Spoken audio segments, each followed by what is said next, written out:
The invitation was never meant as a gesture of kindness. It was a weapon, a carefully wrapped dagger designed to cut deep. Richard Blackwood, the millionaire king of Beverly Hills elite circles, handed the golden envelope to Victoria with a smirk that could curdle milk.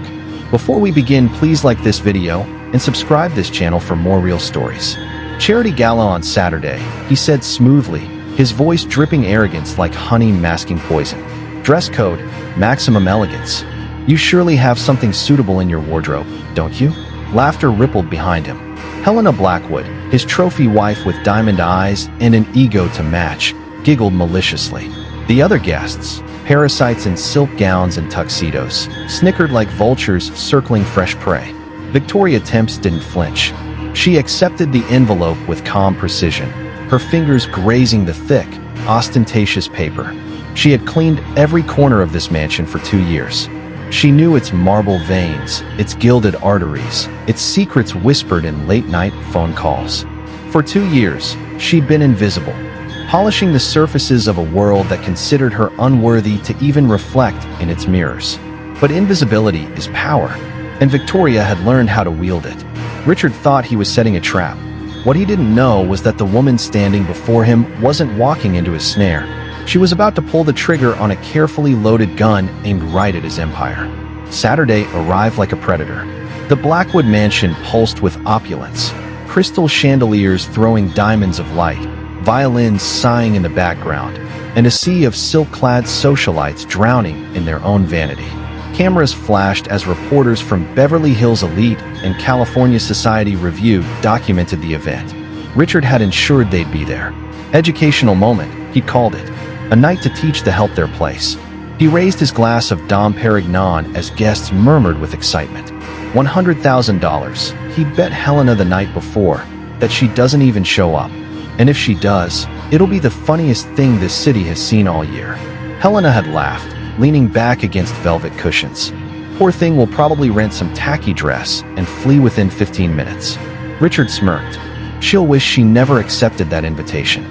But at precisely 9:07 p.m., the room fell into a hush so sharp it could slice glass. Victoria stood at the top of the Blackwood grand staircase, framed by gold-trimmed columns like a queen descending into a court of jackals. The dress clinging to her frame wasn't rented, borrowed, or bought. It was liquid midnight silk, studded with crystals that caught the chandelier light and flung it back with defiance. A diamond bracelet coiled around her wrist like a serpent, and her hair, soft waves cascading down her shoulders, was crowned with confidence. If elegance had a face, it was hers. Gasps scattered like shattered glass across the hall. Patricia Weston, senator's wife and gossip queen, clutched her pearls. Oh my God, she actually came. Vivian Chambers, dripping oil money and insecurity, sneered to mask her unease. Please, probably maxed out 10 credit cards to rent that dress. They didn't know. They couldn't know. That dress had history written in its threads. It belonged to Isabella Blackwood, Victoria's mother, the last time she had set foot in a ballroom like this. Before betrayal tore her world apart. Before Richard erased her from family history like a stain on white marble. Victoria descended slowly, deliberately, each step an unspoken declaration. You tried to bury me. But you forgot. I'm a seed. Richard moved toward her, arrogance wrapped around him like armor. The cameras followed. This was his moment. Victoria, he said loudly, spreading his arms as if welcoming a prodigal child. What a pleasant surprise. I never doubted you'd come. After all, when a person like you receives an invitation to an event like this, he let the words dangle, venom disguised as civility. Victoria tilted her head, her voice silk over steel. A person like me? Go on, Richard. Finish your sentence. For the first time, something flickered in his eyes, a tiny crack in his confidence. But he recovered quickly, flashing his practiced smile. Well, you know, someone who doesn't normally frequent this kind of environment. You must feel a little intimidated by all this elegance. Victoria's lips curved into a smile that wasn't a smile at all. Intimidated? Her voice was soft, but it carried like a blade through velvet. No, Richard. I feel exactly where I've always belonged. The room stilled. Laughter died on painted lips. Something in her tone made even the most jaded socialites lean in. Richard cleared his throat, forcing a chuckle. Well, I hope you enjoy the evening. I'm sure it will be educational for you. Oh, Victoria said, her eyes sweeping over the glittering crowd like a queen surveying her kingdom. I'm sure it will be educational for all of us. Moments later, Richard clinked his glass, commanding attention like the conductor of an orchestra built on deceit. Ladies and gentlemen, he announced, voice booming with false magnanimity. I'd like to introduce our special guest tonight, Victoria, our dedicated cleaning lady. Laughter erupted like a cruel symphony. Phones rose like weapons, capturing humiliation in high definition. But the humiliation never came. Victoria stood serene, the calm eye of a storm, her gaze unwavering as whispers slithered through the room. Patricia Weston slithered forward, her venom sweetened with a smile. Victoria, darling, she cooed. That dress. How long did it take you to pick something so suitable? Victoria's smile could have frozen lava. This dress has a very special history, she said softly. It belonged to my mother. Oh, Vivian's laugh was brittle. And where did she get a gown like that? A charity thrift store? Victoria's eyes glinted like polished obsidian. She wore it the last time she attended a Blackwood gala. She paused, savoring the tension coiling through the room. 20 years ago, when she was still Isabella Temps Blackwood, the silence was deafening. Richard's laughter died in his throat. He turned slowly, his face blanching. What did you just say? Victoria stepped closer, each word slicing through the pretense like a scalpel. My name is Victoria Temps Blackwood. I'm your father's daughter. Your half-sister. Gasps detonated around them. Wine glasses shattered against marble. Patricia Weston's jaw went slack. Helena gripped Richard's arm like a lifeline. You're insane, Richard hissed, voice trembling beneath the weight of cameras recording every syllable. You're a delusional employee looking for attention. Victoria reached into her clutch and drew out a ring. A sapphire the color of midnight oceans winked under the chandeliers, the Blackwood family crest engraved in its gold band. This ring, Victoria said, holding it high, was given to my mother by Henry Blackwood. My grandfather, your father, the man you told the world died without an heir. The room erupted in whispers, a storm building into a hurricane. Where did you get that? Richard barked, his mask cracking. You can't steal what's already yours by blood, Victoria replied, her voice calm as Judgment Day. Helena whispered, Richard, is this true? She's lying. Richard roared, but his voice had lost its conviction. Victoria took a step closer, her heels clicking like gunshots. Henry Blackwood loved my mother.